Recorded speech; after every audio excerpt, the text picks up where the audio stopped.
You always feel empty when you return home from work or a fun-filled night at a party, even though you live in one of the most liberated and developed societies on the planet, where all of your needs are quickly satisfied. Loneliness sets in, sleep escapes you, and you occasionally wake up in the middle of the night, haunted by thoughts about work, plans, or unpaid bills.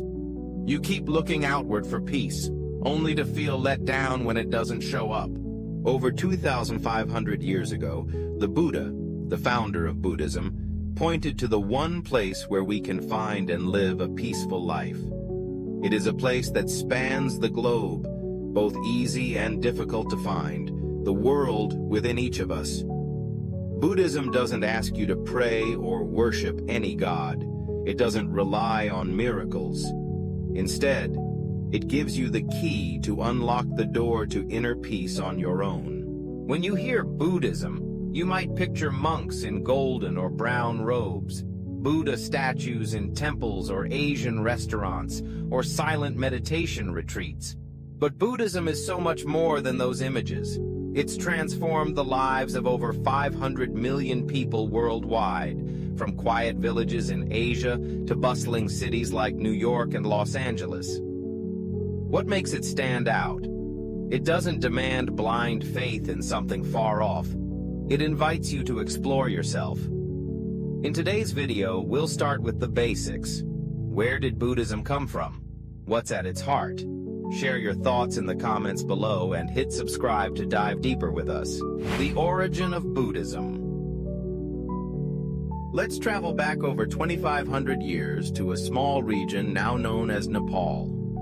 There, a child was born into a wealthy royal family. His name was Siddhartha Gautama, son of King Suddhodana, who ruled the kingdom of Kapilavastu and Queen Maya. From the moment of his birth, a prophecy shook the palace. Siddhartha would become a fully awakened being, not a king to carry on his father's legacy. This filled King Suddhodana with unease. Terrified that his son might abandon the throne, the king resolved to shield him from the harsh truths of the outside world. Siddhartha grew up surrounded by luxury, wrapped in the splendor of grand palaces, lush gardens, and every comfort a prince could dream of. His life was like the American dream perfected. No worries, no pain, no want. To keep him in this ideal bubble, King Suddhodana ordered every sign of decay to be erased. Fallen flowers were swept away the instant they hit the ground. Aging or sickly servants were sent out of sight. Siddhartha lived in a flawless cocoon, unaware that beyond those walls, life wasn't always as radiant as it seemed. But fate can't be locked away forever. As he grew, a spark of curiosity ignited in Siddhartha. One day, he slipped out of the palace to see the real world. On his first journey, he encountered a frail, sickly man, his body worn and weary. His charioteer, Chana, explained, "That's illness, sir. It comes to everyone." Siddhartha was stunned. In later trips, he saw an old man trembling with age, then a lifeless body by the roadside. These sights struck like hammers, shattering the perfect world he'd known. He began to think, nothing lasts forever, so what is the point of it all? On his fourth journey, Siddhartha came across a wandering ascetic who moved with a calm, carefree grace. He asked, "You seem so peaceful, so at ease. Where are you going?" The ascetic replied, "I'm seeking immortality." Siddhartha blinked in surprise. "Immortality exists. How do you find it?" The ascetic smiled. "To grasp immortality, you must let go of everything and live a life of renunciation." At that moment, the ascetic's words illuminated Siddhartha's mind like a guiding light, transforming everything. After long reflection, Siddhartha chose to leave the palace, parting from his wife and young son, Rahula. It wasn't that he didn't love them. He yearned to find a path to free everyone, including his family, from the cycle of suffering. He lived as an ascetic in the forest for 6 years, starving himself until he was reduced to skin and bones, only to realize that torturing his body wasn't the solution. He turned away from extremes, embracing the middle way. One day, after bathing in a river, he sat beneath a Bodhi tree and vowed, "I'll die here if I don't find the path to liberation." After 49 days of relentless meditation, at age 35, he attained enlightenment. From then on, he was known as the Buddha, the Awakened One. For the next 45 years, he traveled across the land, sharing his insights with thousands, laying the foundation for Buddhism. The first teaching, the Four Noble Truths. The first lesson the Buddha taught was the Four Noble Truths, 4 simple yet profound realities, like a map to guide us through life's chaos. This is the essence of Buddhism. No rigid rules or lofty philosophy, just a direct look at existence. Let us go over them together, and I will relate them to everyday life in America so you can see how relevant they are. The first truth: life involves suffering, or dukkha in Pali. It's not just about major pains like losing a loved one or facing a grave illness. It's also the small moments you know too well in America. Picture leaving the office after a long day in New York, stepping into traffic that's gridlocked, your watch ticking past the time you promised to meet friends. Or you're at your desk, racing to finish a project before a deadline, your head pounding from the stress. That's dukkha. In America, we live in a world where everything's supposed to be perfect. Nice house, fancy car, great job. Yet even when you've got it all, there's still an unnamed void, like lying in bed at night, staring at the ceiling, wondering, what am I even doing with my life? The Buddha said suffering isn't alien, it's woven into life, from the wealthiest to the poorest. He spoke of its forms.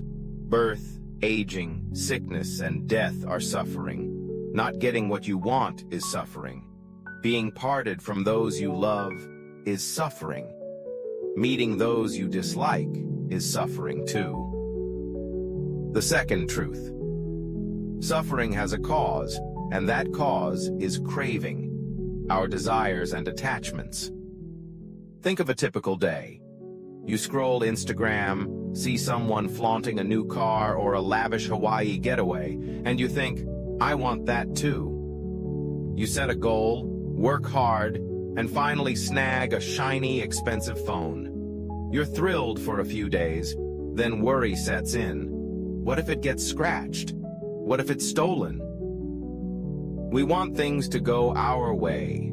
Our jobs, our relationships, and even that morning coffee must be perfect. But life keeps shifting. In America, consumer culture fuels this cycle. Ads tell you happiness is in the next purchase, but once you have it, you're chasing more.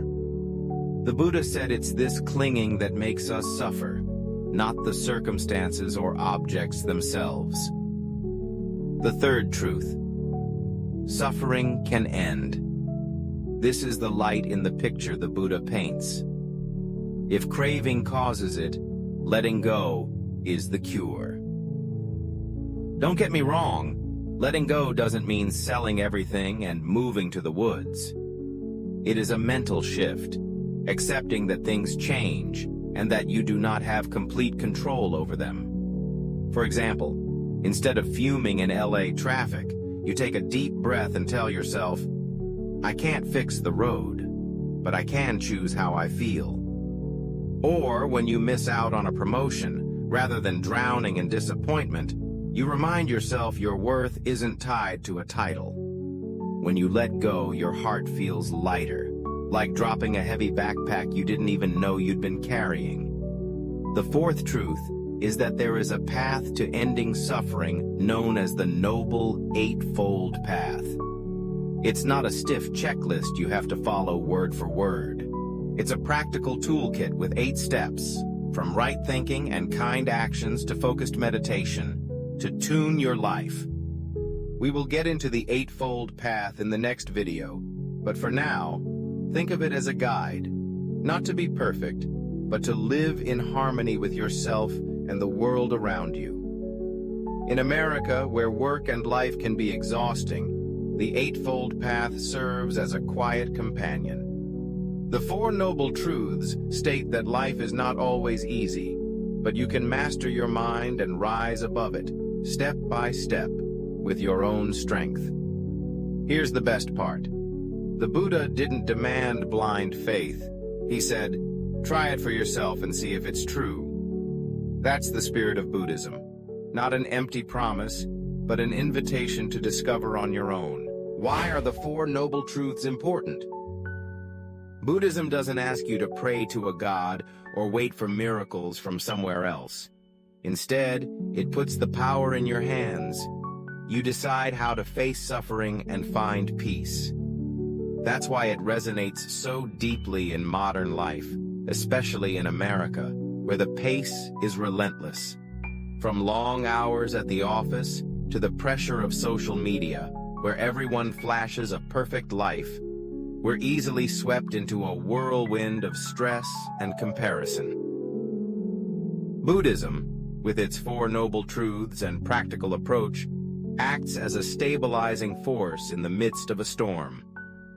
Millions of Americans are turning to mindfulness, a concept rooted in Buddhism, to ease stress and slow down. You don't need to become a monk or give up everything. Just a few minutes of looking inward can shift how you experience life. Buddhism isn't just an ancient philosophy, it's a living tool, helping you meet today with wisdom and compassion. We've just covered the basics of Buddhism. From Siddhartha Gautama's journey, leaving his palace to seek answers to finish suffering, to the Four Noble Truths, the 4 core realities. Buddhism doesn't promise a distant paradise or miracles from nowhere. It offers a practical way to live better, right here, amid America's busy days.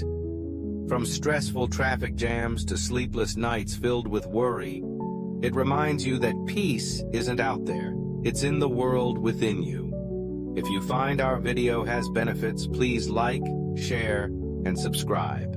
Thank you, and see you in the next video.